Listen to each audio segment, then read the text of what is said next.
Party की ओर से press में कर रहा हूं। डॉक्टर पात्रा भी साथ में हैं। एक ऐसी घटना को कल क्लोजर मिला है बाटला हाउस कांड में, जिसने देश की राजनीति को पिछले 22 वर्षों से बहुत प्रभावित किया है। Yesterday's conviction in the Batla House encounter is a triumph of India's judicial process, a validation of the courage shown by the Delhi police officials in containing terrorism, and a closure to the rampant vote bank politics which happened in the last 12 years. और आज मैं आपके सामने वही विस्तार से रखूंगा कि देश की सुरक्षा और आतंकवाद की लड़ाई के मामले में भी किस तरह से कांग्रेस पार्टी और बाकी विपक्षी पार्टियां आतंकवादियों के पक्ष में खड़ी हो गईं और दिल्ली के अंतर्गत एक भीषण आतंकवादी हमला हुआ था, उसमें पूरे पुलिस के हिम्मत को तोड़ने की कोशिश की गई। आपको मालूम है 13 सितंबर 2008 को दिल्ली में सिलसिलेवार धमाके हुए थे। ग्रेटर कैलाश में हुए थे, डिफेंस कॉलोनी में हुए थे, शायद कनॉट प्लेस में हुए थे, कई जगहों पर हुए थे। इसमें 39 लोग मारे गए और 159 घायल हुए। It was a deadly terrorist attack. स्वाभाविक है, भारत की राजधानी दिल्ली है, 30 लोग मारे गए, 159 घायल हुए। जब दिल्ली पुलिस को मालूम हुआ कि इसमें इंडियन मुजाहिदीन के लोगों ने यह काम किया है, उनको तलाश में लगे हुए थे और उनको मालूम हुआ कि जामिया नगर के पास बाटला हाउस में वो छुपे हुए हैं, तो पुलिस प्लेन ड्रेस में वहां कार्रवाई करने गई और 2 आतंकवादी मारे गए, 2 भाग गए और एक बहादुर पुलिस के इंस्पेक्टर, दिल्ली पुलिस के मोहन चंद शर्मा, उनकी गोलियों से मारे गए और 2 पुलिस वाले घायल हुए गंभीर रूप से, बलवंत और राजवीर सिंह। अब कोर्ट ने क्या माना है कल के फैसले में, जिसमें उन्होंने आरिज खान को दोषी पाया है कि भारत की एकता और अखंडता पर हमला था, यह आतंकवाद की घटना थी और लगभग 100 गवाहों की गवाही और इलेक्ट्रॉनिक एविडेंस के आधार पर उन्होंने पूरे इस घटना को सही पाया है। इलेक्ट्रॉनिक एविडेंस में वॉइस सैंपल है, बाकी जो डिजिटल रिकॉर्ड्स होते हैं वो सब है, उसके विस्तार से मैं जाना नहीं चाहूंगा। मैं आपको जरा बताना चाहता हूं कि ये आरिज खान साहब कौन थे। आरिज खान उर्फ जुनैद, ये बाटला हाउस इनकाउंटर के अलावे 2007 में यूपी के लखनऊ कोर्ट ब्लास्ट, फैजाबाद और वाराणसी ब्लास्ट में भी शामिल था। साल 2008 में दिल्ली, जयपुर, अहमदाबाद और यूपी की अदालतों में जो धमाके हुए थे, उसके मुख्य साजिशकर्ता का नाम आरिज था। इन सभी धमाकों में 165 लोगों की जानें गई और 535 लोग घायल हुए। In fact, I can very safely say that Ariz Khan was a serial terrorist and a killer. Delhi में 30 लोग और बाकी जगह 165 लोग और उसके इंडियन मुजाहिदीन संबंध थे। और आपको मुझे बताते हुए कभी पीड़ा होती है कि इसको 2018 में नेपाल से पकड़ा गया, तब यह ट्रायल हो सका। एक शाहजादा को पहले 2013 में ही सजा मिली थी और इसको पकड़ा तभी गया सघनता से जब नरेंद्र मोदी की सरकार आ गई। ये इंपॉर्टेंट जानना है। अब हम इसको एक विषय इसलिए कहना जरूरी है कि उस समय मैं राज्यसभा में विपक्ष का उपनेता था अपनी पार्टी का, अरुण जी थे, बाकी लोग थे।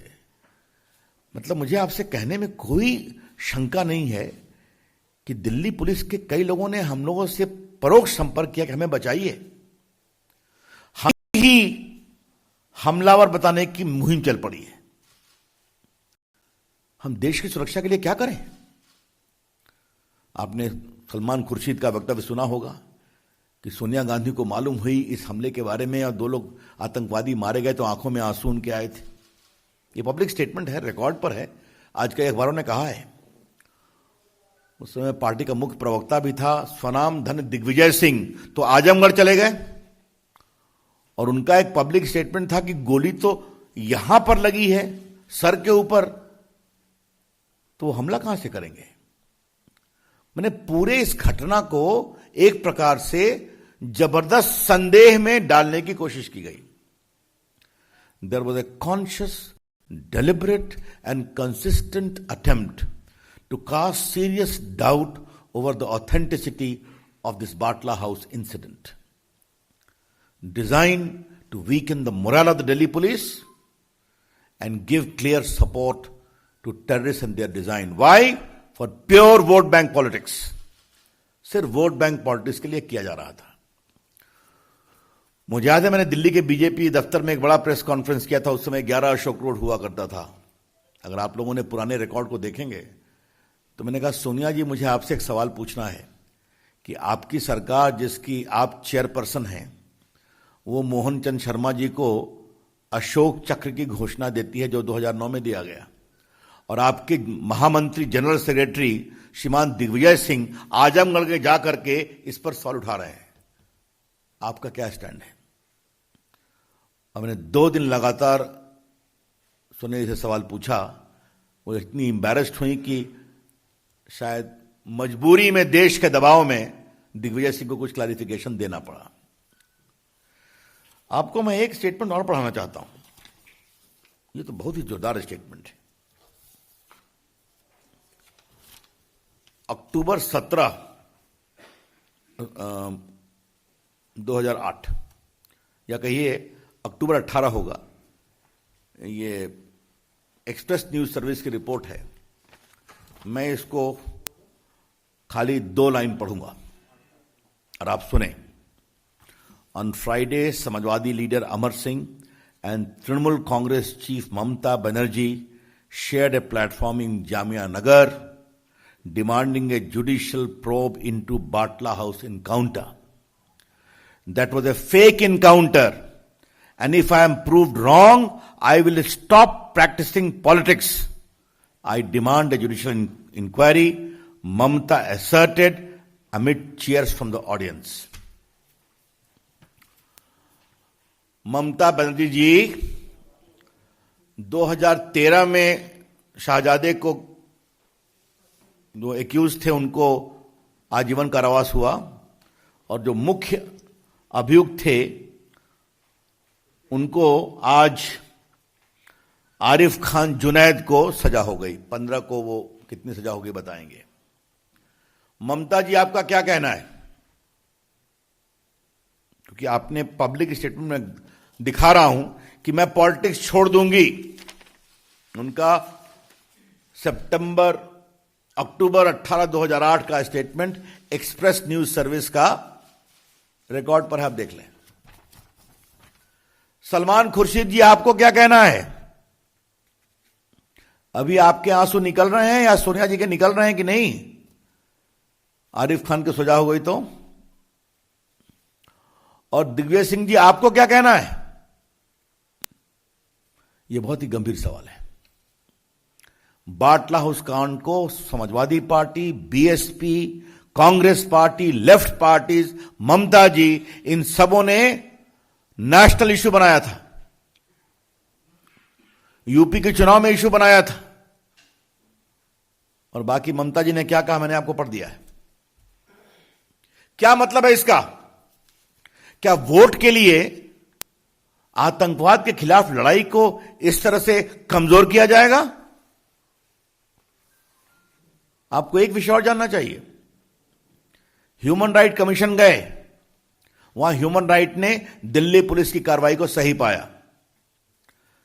फिर इन लोगों ने दिल्ली हाईकोर्ट में चैलेंज किया, दिल्ली हाईकोर्ट ने भी सही पाया। फिर लोग सुप्रीम कोर्ट भी गए, सुप्रीम कोर्ट ने भी डिसमिस किया। क्या हो रहा था? एक ऐसा आतंकी जो अपने नेटवर्क से 165 लोगों की हत्या में शामिल है, दिल्ली में 30 लोग मारे गए, 100 से अधिक लोग घायल हुए, इसकी कोई इज्जत नहीं है क्या? यह है बड़े सवाल। इसलिए हां, अच्छा किया पात्रा जी ने, केजरीवाल जी भी शामिल थे इसमें, मैं भूल ही गया। उनकी आवाज तो सामान्यतः कभी कमजोर नहीं होती ऐसे मामलों में। उन्होंने भी डिमांड किया था कि फेक इनकाउंटर है, और यह सब वोट बैंक पॉलिटिक्स के लिए हो रहा था।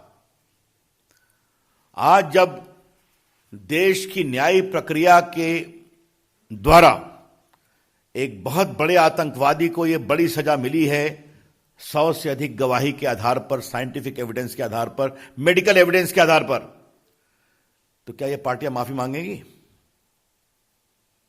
हम डिमांड कर रहे हैं, ममता जी, आज आप एक मुख्यमंत्री हैं, 1-1.5 महीने में क्या होगा देश जानता है आपका। क्या आप माफी मांगेंगी? Sonia Gandhi ji, will you apologise? क्या यह सच्चाई नहीं है कि देश में आतंकवाद की जहरें बहुत गहरी हैं, सरहद के पार से हैं? मैं एक बात आज बहुत गंभीरता से पार्टी के फोरम से मांग कर रहा हूं, इन पूरे अभियान से दिल्ली पुलिस के हौसले में कितनी कमजोरी हुई आतंकवाद से निपटने में, इसकी जांच होनी चाहिए, और जांच होकर के देश के सामने आना चाहिए। हमको मालूम है उस समय दिल्ली पुलिस कितनी घबराई हुई थी। ऐसा लगा कि दिल्ली पुलिस को एकदम मर्डर के रूप में दिखाने में, फेक इनकाउंटर के रूप में दिखाने में एक कैंपेन चल पड़ा था। हम जानते हैं उस समय हम लोगों ने सदन में उठाया था। The BJP demands today that a proper inquiry be made, that because of this sustained campaign by vested political interest purely for vote bank politics, what was the impact on the morale of Delhi police in the fight against terrorism? कि अगर Delhi police का एक बहादुर inspector Mohan Chand Sharma मारा जाए, जिसको अशोक चक्र मनमोहन सिंह और सोनिया जी की सरकार ने दिया, उनके नेता पूरी दिल्ली पुलिस के खिलाफ हाथ धोकर पड़ गए, इससे बड़े शर्म की बात कोई हो सकती है क्या? इसलिए आज हमें लगा कि जब निर्णय हो गया है कोर्ट का, तो हम ये डिमांड करेंगे कि ये इंक्वायरी होकर देश के सामने उसको बताया जाना चाहिए। और पीड़ा की बात यह है कि एनएचआरसी की inquiry report, Delhi high court का dismissal validating the encounter, Supreme Court के डिसमिसल के बाद भी यह कार्रवाई चलती रही आज तक। तो ये वोट बैंक क्या होता है, इसकी एक बहुत ही शर्मिंदगी भरा ये प्रकरण था। तो मुझे लगा कि अब लोग पूछते हैं कि आपके समय में उनमें अंतर क्या है? आतंकवादी घटना कभी भी हो गलत है, निर्दोष लोग मारे जाएं कभी भी हो गलत है, लेकिन एक अंतर है, वहां मुंबई हुआ, दिल्ली हुआ, बाकी हुआ। हमारे यहां कोशिश होती है तो सेना को और पुलिस को छूट है और वो प्रिएम्प्टिव तरीके से कार्रवाई कर देते हैं। अब उसका डिटेल मुझे बताने की जरूरत नहीं है। और कभी सरहद पर खुराफात करते हैं तो उरी का जवाब भी होता है और बालाकोट भी होता है, ताकि उनके हौसले कमजोर होते हैं। यह है अंतर। People who ask questions as to what is the difference you have been able to make in the Narendra Modi government, the reply is very simple.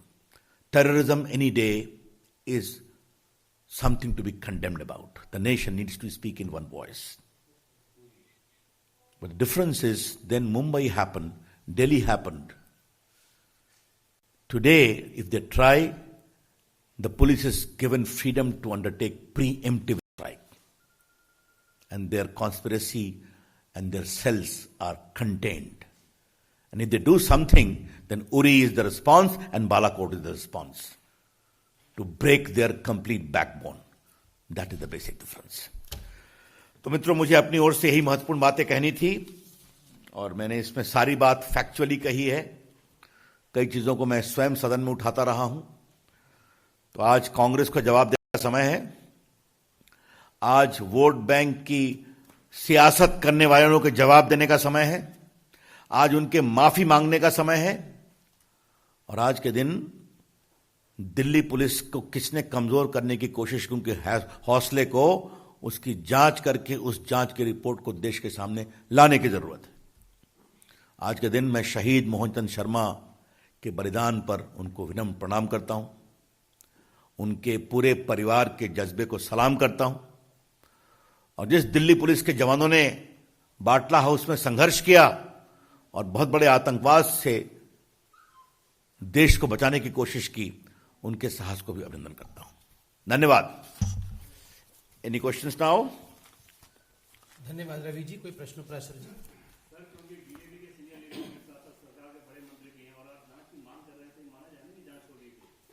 मैं पार्टी के फोरम से बात कर रहा हूं। आप अनुभवी पत्रकार हैं। जब मैं यहां आता हूं तो पार्टी के कार्यकर्ता के रूप में आता हूं और देश की अपेक्षा में आग्रह कर रहा हूं। बाकी शासन अपनी प्रक्रिया से उसके बारे में कार्रवाई करेंगे।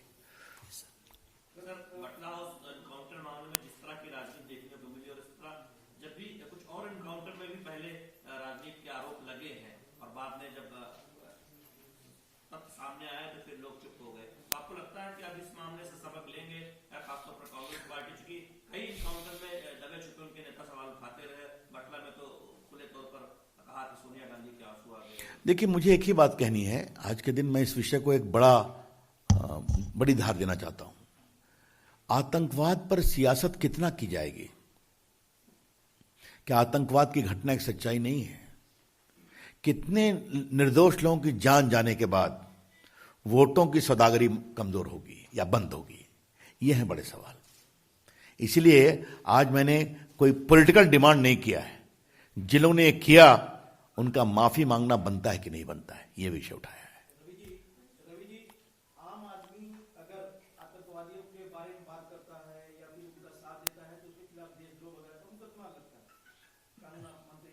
लेकिन पॉलिटिकल सिस्टम या इतने बड़े बड़े नेता आतंकवादियों को खुलेआम सपोर्ट कर रहे थे और आप बीजेपी के मन से सिर्फ माफी की बात कर रहे हैं। क्या इन ऐसे नेताओं के खिलाफ भी देशद्रोह या इस तरह का मुकदमा दायर? देखिए, पहले हिंदुस्तान एक लोकतंत्र है। उन्होंने एक डिमांड किया जो गलत था और काफी मामले में आतंकवाद के खिलाफ कार्रवाई में समझौता करने की भी बात थी। मैंने एक्सप्लेन किया है। लेकिन अगर मैं आपको इस परिदृश्य को पिछले 12 साल की राजनीतिक के आलोक में बताऊं तो हाशिए पर चले गए कि नहीं चले गए? कुछ सीखेंगे वो? देश की सोच किधर है? भारत के लोग, भारत की सेना और भारत के सुरक्षा कर्मियों के कमजोर करने वाले हौसले की किसी सियासत को बर्दाश्त नहीं करते हैं। और जो लोग डिमांड कर रहे थे वो कहां है? खुद उनकी पार्टी कितनी कमजोर है ये देश ने देखा है। धन्यवाद। Yes madam.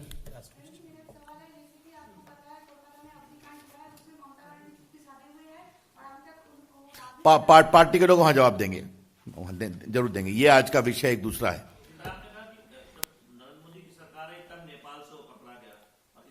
मैंने 2018 का ईयर भी बताया। वो भागा हुआ था, वो भटकल ग्रुप के साथ संपर्क में था। कई बार वो संदेश पर भारत में मुजाहिदीन के पूरे संगठन को विस्तार देने के लिए वहां सऊदी अरबिया से वापस आया था। ये सब बातें पुलिस की बातें हैं। लेकिन मैं एक बात अवश्य कहूंगा, उसके खिलाफ सघन अभियान तभी हुआ जब हमारी सरकार आई। पूरा कस करके एक प्रकार से उसकी जांच की गई, परख की गई, कहां गया, और दिल्ली की पुलिस लोग जाके उसको पकड़ के ले आए। Himanshu ji, last question. Sir, Rahul Gandhi ने यूथ विंग को संबोधित किया था और उन्होंने कहा कि जो बीजेपी में शामिल होते वो बैक बेंचर में जाते हैं। यदि कांग्रेस में रहते सिंधिया जी तो वो आज सीएम होते। ऐसा है कि देश खुद ही कांग्रेस को बैक बेंच में ले आया है। इससे अधिक और मैं क्या बोलूं? Thank you. धन्यवाद। नमस्कार, मैं हूं मानक गुप्ता। अगर आपको हमारा ये वीडियो पसंद आया हो तो इसे लाइक और शेयर जरूर करें।